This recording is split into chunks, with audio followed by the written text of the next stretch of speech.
Thank you, Chair and Leader. This year, Ireland's population will increase by about 90,000 people, the fourth highest annual increase since the famine. 27,700 will be due to natural change. Over 61,000 of that figure is net migration. This figure, massively inflated from our yearly average, is obviously due to the intake of Ukrainians fleeing the war. According to figures released by the government this week, 79% of these have notified the government that they will require accommodation. It is right and honourable that we as a country should help those in need and do all within our power to assist those who we can.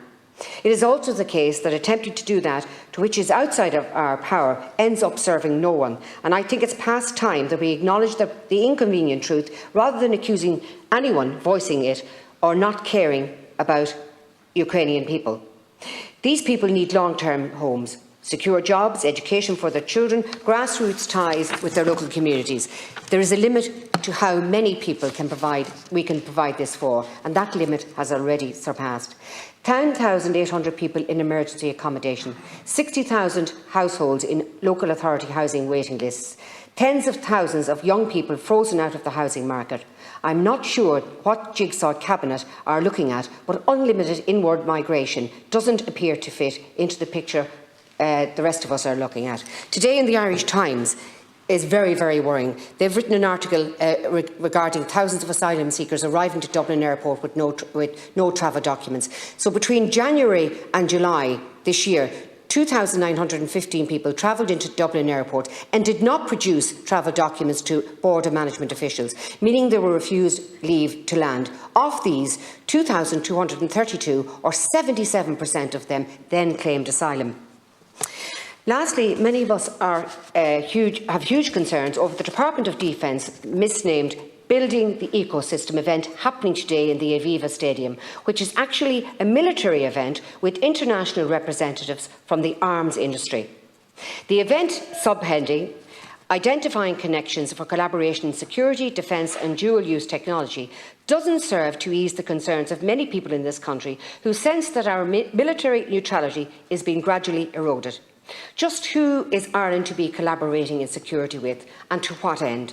I caution anyone with ambitions for Ireland to be a key player in the military field that our size and our power makes us more likely to be a pawn than any other piece.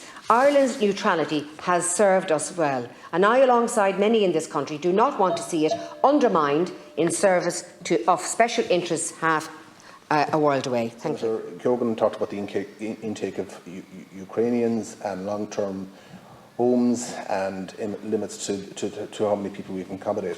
Look, I'm proud of the response of the Irish people and government in relation to a humanitarian issue for people who had to flee their homes.